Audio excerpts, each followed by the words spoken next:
Джессика накормила бездомного, который зашел в ресторан, где она работала, но через несколько минут она была потрясена, когда узнала, кем на самом деле был этот мужчина. В тот день Джессика была очень голодна. Когда она вернулась из колледжа и направилась в ресторан, где работала неполный рабочий день, она решила купить себе еду на те небольшие деньги, которые у нее были с собой. Поэтому она села за столик и вежливо попросила свою коллегу Джейн принести ей меню. Джессика все еще просматривала меню, когда в ресторан вошел грязный бездомный старик, выглядевший совершенно потерянным. Старик стоял посреди ресторана и озирался по сторонам, как будто даже не понимал, где находится. Все коллеги Джессики вели себя так, будто не хотели иметь со стариком ничего общего. Никто из них даже не попытался прийти старику на помощь. Официанты игнорировали бездомного, как будто его здесь и не было. Но только не Джессика. Она совершенно забыла о своем голоде, когда поняла, что старику явно нужна помощь. Она встала, подошла к тому месту, где стоял старик, нежно взяла его за руки и подвела к столу. Затем Джессика спросила мужчину, чего он хочет. Старик мог только заикаться от голода, поэтому Джессика попросила Джейн принести старику полный обед. Джессика заплатила за еду из тех денег, которые у нее были. Поэтому ей самой теперь придется обходиться только водой. Пока старик поглощал свою порцию, Джессика попыталась завязать с ним разговор. Но старик только растерянно смотрел на нее. Джессика родилась в очень бедной семье. Они жили в маленьком, старом, похожем на хижину доме на окраине города. Затем, когда Джессике было всего 6 лет, ее отец Питер бросил ее мать Грейс с 4 детьми и сбежал со своей молодой любовницей. После этого Грейс стало очень трудно одной заботиться о своих детях. Она очень много работала, выполняя любую случайную работу, которая попадалась ей под руку, просто чтобы прокормить семью. Джессика всегда мечтала поступить в колледж, но Грейс ясно дала понять Джессике, что просто не может позволить себе содержать ее в колледже. Но Джессику это не остановило, и она очень усердно училась в старшей школе. Удача улыбнулась Джессике, и она выиграла частичную стипендию для обучения в престижном колледже по своему выбору. Джессика решила изучать медицину.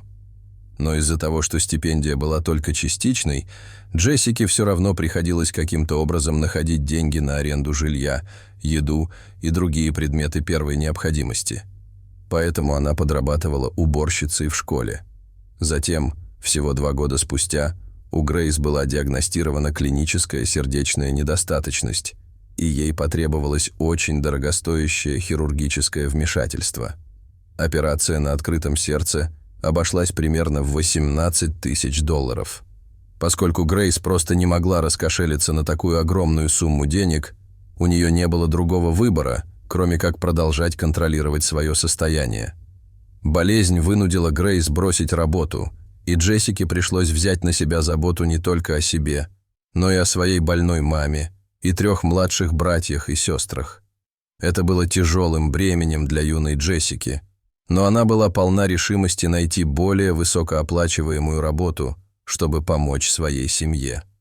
Это было нелегко, и после школы она обошла весь город с резюме в руках, переходя из одного офиса в другой в поисках работы.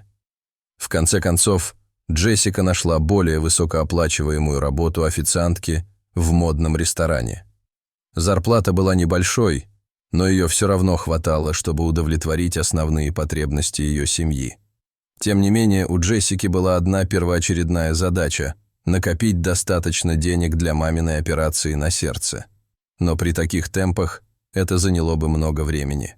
Старик все еще доедал свой обед, а Джессика пила воду, когда подошла Джейн и начала насмехаться над ней за то, что она потратила свои деньги на какого-то грязного старика, которого она не знала. Большинство коллег Джессики, столпившихся у ее столика, чтобы понаблюдать за странным стариком, присоединились к Джейн и посмеялись над Джессикой. Встревоженная выходками своих коллег, Джессика сердито встала и отчитала Джейн. Есть ли что-то плохое в том, чтобы помочь пожилому человеку? Даже если из-за этого придется пропустить 1 прием пищи? Джессика громко спросила Джейн, но коллеги продолжали смеяться над ней. Владелец и менеджер ресторана, молодой человек по имени Чарльз, который сам добился успеха, услышал доносящийся из зала смех и решил пойти посмотреть. Он тихо подошел к месту, где столпились его работники, и все еще смеялись. Затем он тихо, но твердо спросил, что здесь происходит. Увидев своего босса, все работники сразу же перестали смеяться. Затем Джейн встала и рассказала своему боссу о том, что сделала Джессика. Чарльз подошел к столу, за которым Джессика все еще сидела со стариком, и бросил взгляд на бездомного, который все доел и вытирал рот. «Папа!» – закричал Чарльз. Старик сразу же поднял глаза, увидел Чарльза и быстро встал с улыбкой на лице. Чарльз бросился к старику и крепко обнял его. Они оба оставались в крепких объятиях, казалось, целую вечность. Случилось так, что старик по имени Патрик, который на самом деле был отцом Чарльза, долгое время страдал тяжелой формой болезни Альцгеймера. Однажды Патрик просто ушел из дома Чарльза и заблудился в городских лабиринтах, бродя с места на место, ночуя на улице и выпрашивая еду. Вот так он и забрел в ресторан после почти месячного отсутствия.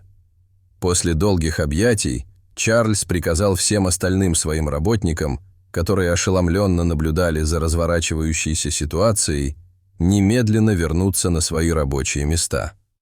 Затем Чарльз взял своего отца за руку и тепло попросил Джессику следовать за ним в его кабинет.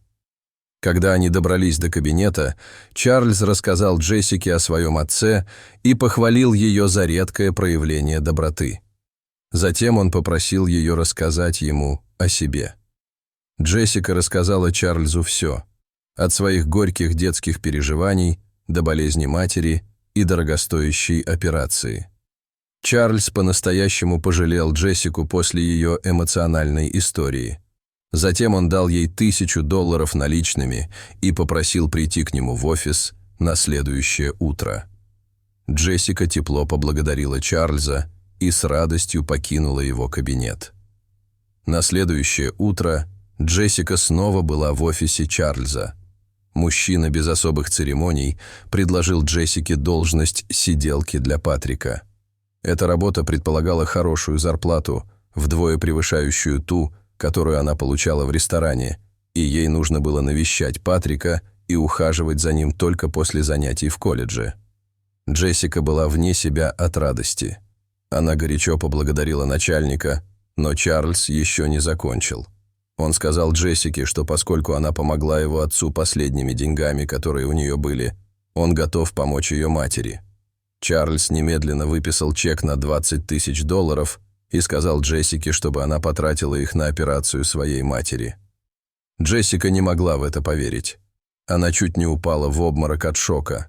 Трясущимися руками она взяла чек у Чарльза, затем опустилась на колени и поблагодарила Чарльза, даже назвав его ангелом, посланным Богом.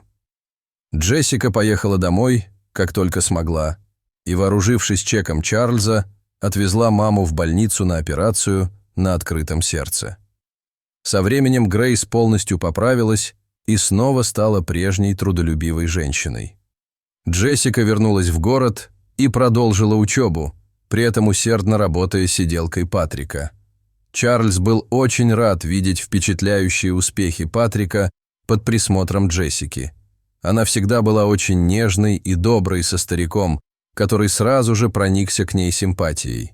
Со временем Чарльз по уши влюбился в Джессику, которой тогда было 22 года. Ее доброта, ум и красота привлекли его. Джессика тоже постепенно, но верно влюблялась в доброго, красивого и умного Чарльза. Между ними все произошло очень быстро, и вскоре Чарльз и Джессика начали встречаться. Год спустя влюбленные поженились. После свадьбы Чарльз постепенно помог всей семье Джессики выбраться из нищеты. Он снял квартиру получше для Грейс, братьев и сестер Джессики. Затем, благодаря своим связям, он нашел Грейс высокооплачиваемую работу. Все братья и сестры Джессики учились в лучших школах. Для Джессики и ее семьи это была действительно безоблачная история, и все благодаря доброте Джессики и благодарности, и щедрости Чарльза. Дорогие зрители, если бы вы были на месте Джессики, помогли бы вы бездомному старику так, как это сделала она? Не стесняйтесь делиться своими мыслями в комментариях. А если вам понравилось это видео, то ставьте лайк и подписывайтесь на наш канал. До свидания.